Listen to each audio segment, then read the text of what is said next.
Olá, seja muito bem-vindo. Eu sou Mark Douglas de Oliveira e hoje nós daremos continuidade às nossas aulas sobre o programa Olhar para as Diferenças com a atuação na assistência social. Nós viemos trabalhando sobre a temática da infância dentro da assistência social. Então, nosso percurso metodológico seguiu as seguintes diretrizes. Primeiro trouxemos o histórico, depois a questão do desenvolvimento infantil e agora a gente entrou na rede socioassistencial.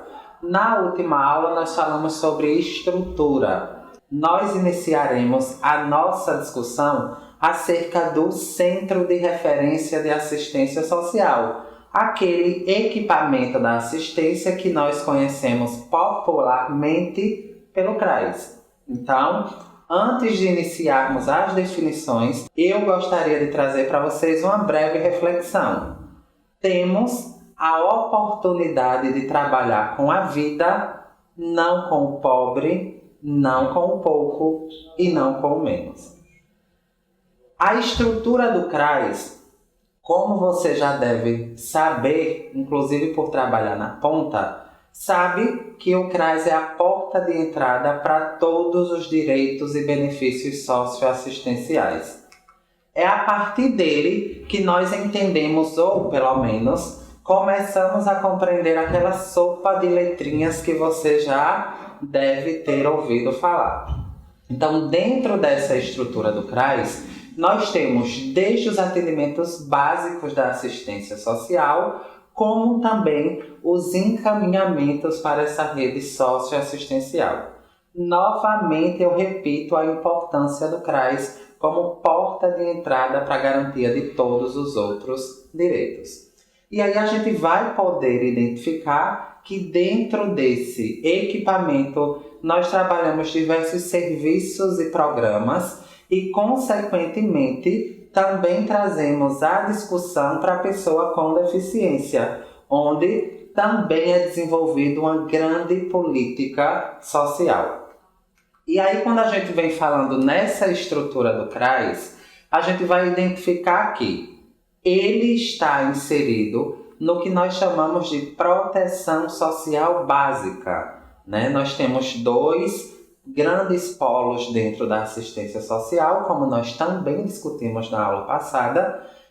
A proteção social básica está como a porta de entrada e a proteção social especial, que é o que a gente vai trabalhar na nossa aula próxima, na verdade vai trazer o atendimento especializado para violações de direitos. Então, voltando para a proteção social básica, nós entendemos que o principal objetivo dessa proteção social é justamente garantir de forma preventiva que indivíduos e famílias estejam, claro, assegurados da exposição e de situação de riscos e vulnerabilidade social. Ou seja, o objetivo principal da proteção social básica é justamente garantir que esses indivíduos ou famílias possam estar fora dessa situação de vulnerabilidade. E aí, a gente vai visar, de toda forma, vulnerabilidades que são decorrentes da pobreza. Pensa também nas estruturas de fortalecer os vínculos afetivos e sociais dentro da família, dentro da sociedade em que o indivíduo está inserido, bem como na reinserção também profissional. Então, a perspectiva da proteção social básica é justamente garantir com que esse sujeito possa vivenciar a plenitude da sua garantia de direitos na comunidade onde vive. Também, ela prevê uma atuação pautada na prevenção. E aí a gente vai envolver todas as questões que envolvem preconceitos raciais, de gênero, de cor e, consequentemente, de deficiências. Nessa estrutura, a proteção social básica ela atua de uma forma muito específica. Ela atua na prevenção. A gente vai falar de proteção na nossa próxima aula, mas nesse momento nós precisamos compreender, você e eu precisamos entender que a proteção social básica é um instrumento de prevenção. E aí, nesse processo de articulação das prevenções de possíveis violências, a gente não necessariamente vai precisar deixar com que a violação ocorra. E aí você sabe, como está na ponta, que essa articulação é feita a corpo, e a gente vai falar um pouquinho sobre essa estrutura do CRAS. Como eu falei anteriormente, o CRAS é a porta de entrada da assistência social. E aí tem como objetivo o fortalecimento dessa convivência familiar e comunitária e também promove a organização e articulação das unidades da rede socioassistencial e também de outras políticas. Quais seriam as articulações? As articulações da rede socioassistencial envolvem, por exemplo, os acompanhamentos juntos ao CRAS e CREAS. Como vocês sabem, o trabalho em rede é totalmente importante para os aspectos de prevenção. CRAS, CREAS, conselhos tutelares e também outras instituições, como escola, unidade de saúde básica, o próprio Ministério Público e Defensoria Pública fazem parte dessa rede socioassistencial. Também, dentro do CRAS, como a gente fala de uma proposta de prevenção, nós trabalhamos com a oferta de serviço de proteção e o atendimento integral à família, que você conhece como PAIF. O acompanhamento PAIF é justamente aquele acompanhamento voltado para as famílias, claro, trabalhando na perspectiva de superação dessas vulnerabilidades, lembrando que no CRAS, na atenção básica, nós precisamos compreender que essa família tem vulnerabilidades, mas existe uma série de potencialidades que você, enquanto profissional da ponta, precisa identificar para poder realizar os devidos encaminhamentos. Então, o sujeito, a família, ele é provido, ele está em situação de vulnerabilidade, mas as suas potencialidades podem ser justamente o segredo para superar as vulnerabilidades. Então, o PAIF seria um serviço extremamente, é o carro-chefe, na verdade, do atendimento do CRAS, e é o acompanhamento dessas famílias, um acompanhamento sistemático, um acompanhamento que é necessário fazer um planejamento, identificando as estratégias que aquela família, onde ela foi inserida, claro, por algum tipo de necessidade específica no contexto de vulnerabilidade, vai precisar ser acompanhada mensalmente. Dentro do serviço básico, nós temos também o serviço de convivência e fortalecimento de vínculos, que nós chamamos, de serviço de convivência. Esse está para a gente como instrumento primordial para a garantia desses direitos. Por quê? Primeiro, o serviço de convivência tem como trabalhar todas as questões preventivas, principalmente pelo público. Nós temos serviço de convivência para criança, serviço de convivência para adolescente, serviço de convivência, hoje a gente fala de um serviço intergeracional, que vai envolver todas as faixas etárias, e também o serviço de convivência do idoso, da pessoa idosa.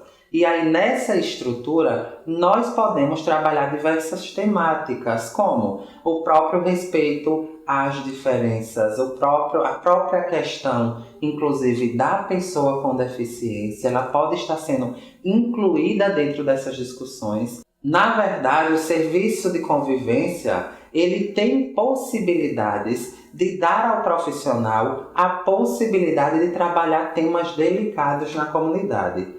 Claro que não de forma diretiva para as pessoas ou situações que estão envolvidas, mas de uma forma preventiva, de trazer à tona discussões que podem, inclusive, facilitar o atendimento na ponta. Então, o serviço de convivência e fortalecimento de vínculos é extremamente importante para a atuação do CRAS e tem como consequência, traz para a gente como resultados, uma perspectiva de trabalhar muitas questões que envolvem aquela comunidade. Dentro do Centro de Referência de Assistência Social, CRAS, nós também temos a concessão de benefícios eventuais. Ainda falando do Centro de Referência de Assistência Social, nós temos também um grande aliado para a superação das vulnerabilidades, que é o que nós conhecemos como concessão de benefícios eventuais. E aí vão envolver, claro, aqueles kits enxovais, cestas básicas, muitas vezes a solicitação também de segunda via de documentação civil. Lembrando que a concessão de benefícios eventuais ela precisa ser de forma comedida e não pode ser misturada ou confundida com aquilo que nós chamávamos anteriormente de assistencialismo. A concessão de benefícios eventuais é justamente por um período na qual o profissional identificou na ponta uma necessidade específica dessa família ou indivíduo e esse benefício eventual entra como um suporte momentâneo. Ele não está como um suporte continuado. Por isso que a gente tira essa característica do que nós chamaríamos de assistencialismo. A estratégia é fazer com que o sujeito possa superar, possa sair dessa situação de vulnerabilidade. E por isso, o benefício eventual ele precisa ser transitório e não continuado.